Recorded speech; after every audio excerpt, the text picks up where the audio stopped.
What's going on today, guys? Tomcat here, and today I'm going to be bringing you guys another Forza 5 drift build. Now, in this video, we're going to be doing a drift build of the 2013 Subaru BRZ. Now, I know I've done several FRS drift builds before and GT86 drift builds, and I never really touched the BRZ, and I figured that I wanted to do a build of one of the 86 twins, so I realized, why not try the BRZ, because I haven't messed with it at all. Now, since I've been showing you guys the build over and over and over for a while in my videos, basically what I'm going to do is I'm going to change up my, just the style of how I do this, and after the build is done, and the tune is done, I'm just going to go through and show you guys the tune, just so you guys can see it really quickly, just get that out of the way so we can get straight to the actual gameplay, because a lot of people, I realize, have kind of seen the setup over and over and have seen the tune kind of over and over, so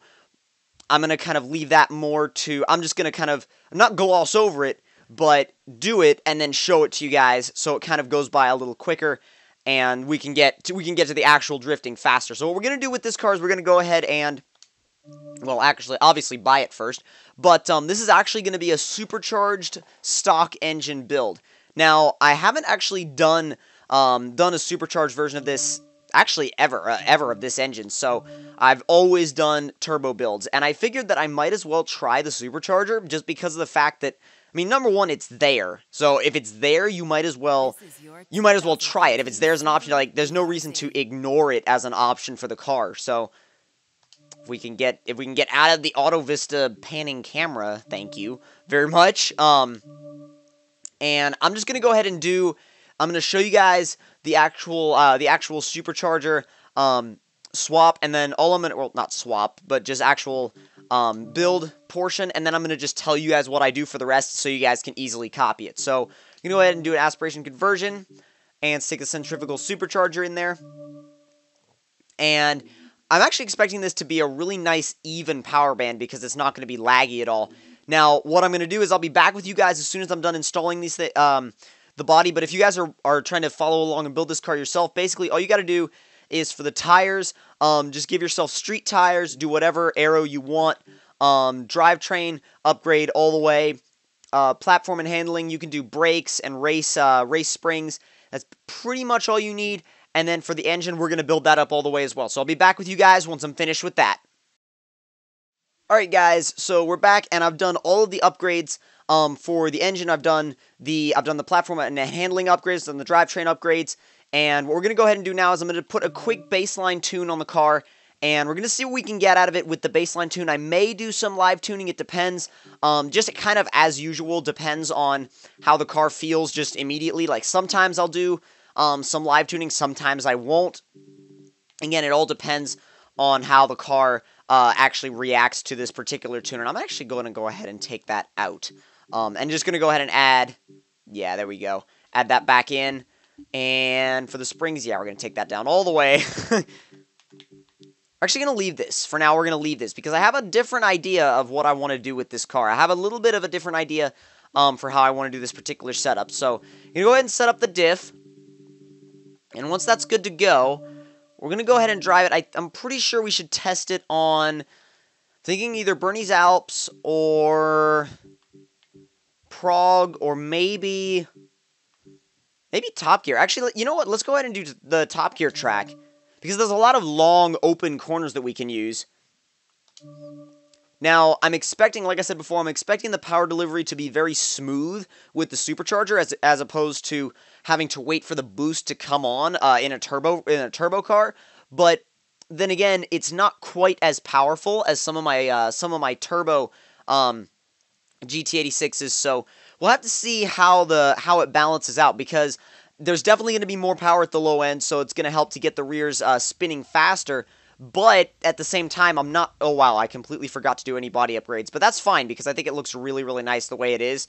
Lowered N-key RPF 1s. I think it looks really good, actually. So let's go ahead and warm up the tires real quick and also see what it sounds like.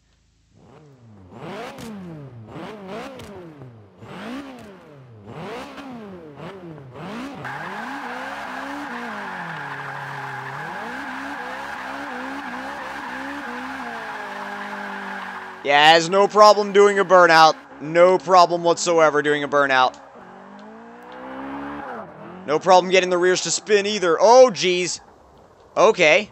I'm actually impressed. Let's actually get this thing into a corner and see what it'll do, because I wasn't expecting it to keep the wheels spinning. That's why we went in the grass. And I just realized I don't have drift points on.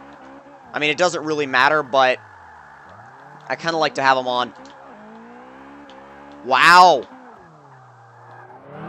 This is crazy. Like, as opposed to my my turbo versions, this car it's really nice because you have power everywhere. You're not waiting for it to come on. Because if you let the revs drop in for example, my turbo FRS that I have that I actually did a build of a while ago. If you let the revs drop too low, you'll lose all your boost, and you won't be able to get the rear spinning. You won't be able to get it sideways, and it's just not.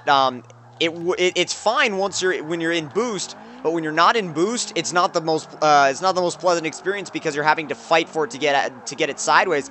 And I may just actually do this same build on a GT86 because I prefer the looks of the GT86 over the BRZ. I mean, I know the looks are very.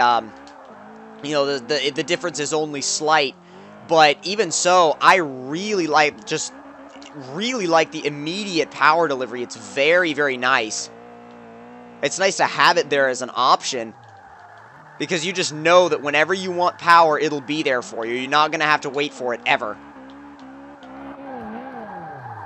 And even in third gear, it'll just spin the rear tires anytime you want it to, and then it'll go, yeah, it'll spin around on you. Let's actually go ahead and turn the drift points on real quick and see if I can keep some combos going with this. Let me get on the... Yeah, I changed the HUD. I always find that I have to switch my drift HUD on and off and on and off and on and off depending on what I'm doing. If I'm doing like circuit racing or even like roll racing on Le Mans, I like to have the actual race timer on. But everything else, I just leave the drift points on because a lot of people... It's funny because a lot of people don't like to have the drift points on. Because they find it distracting, but I like having them on because it's almost like it lets me gauge how I'm doing, and maybe it's because I started out just drifting with points on, and some people started doing it without points, some people started doing it with points. I started doing it with points, so it just kind of helps me to gauge how I'm doing. And I mean, I know that I can gauge how I'm doing without the points, but it's a nice thing to have. I don't know why I like it there, but it's a nice thing to have. Yeah, there goes the game DVR again. It came on just because of something. I don't know. The Xbox One updated recently, and the game DVR switched itself back on, and I completely forgot how to turn it off. So now every time I do any sort of drifting, it's recording drifting away clips all over the place, and I don't want it to fill up my hard drive, so I'm still trying to remember how to turn that off. It's probably like somewhere like right where it could be easily seen, and I'm just not seeing it. Get back out. I lost it just for a little bit there. I kind of lost it. Oh, geez. Oh, wow. Oh, wow. I wasn't expecting that much angle. That was a little bit unexpected. I didn't plan for that. Let's try and hit one more lap after this and see if we can make it a little bit cleaner, because to be honest, that lap wasn't the cleanest. It was far from the cleanest, actually. Alright, let's get focused and try to bring in a good lap.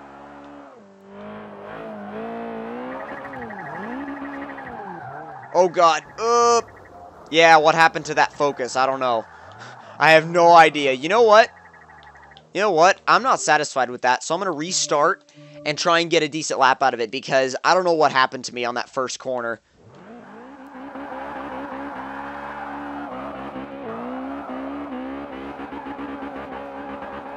Trying to heat up the rear tires a little bit. I'm trying to watch it, but it's not really working.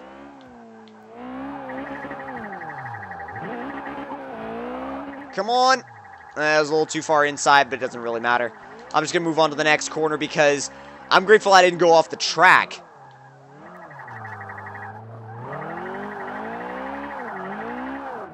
Sideways through Chicago. Come on. Trying to maximize my points a little bit more than I did last time. Not bad. Pretty much the same score that I got on that section from the last time. Down to third, down to second. Getting ready for the hammerhead. Kick it out. I almost knocked right into one of those signs. I love the instant power, though. I love how it's always there immediately when you ask for it. There's no waiting. And honestly, that one point right there might eventually just start switching me over from preferring turbos to preferring superchargers, because honestly, the instant power of superchargers is really addicting. And it's nice that you get used to having it there whenever you want it, and I understand why. I can really understand why guys that run superchargers a lot, I can understand why they prefer them, because you're not waiting for power. I mean, then again, you know, being able to keep the power up, keep the boost up while drifting in a turbo car, yeah, that's a skill, and it's definitely something that would have to be developed. And I feel like I've gotten to a point where I can kind of hold my turbo cars decently in boost throughout a drift lap. And it's something that you get used to, just having a turbo car. You just keep them up in boost as much as you can. But with a supercharger, you can have the revs wherever you want them to, like wherever you want them to be, and just kick the rear out at any time you want. Now, that's not to say that I prefer them over turbos yet. I'm still thinking. I think they could eventually. I could eventually maybe switch over, but we'll see. But if you guys enjoyed the build and want to copy it, feel free to do that. And if you enjoyed the video, don't forget to leave me a like. Tell me in the comment section down below what you guys thought of it. And subscribe if you're new around here. And I will see you guys in the next one. Talk to you guys later.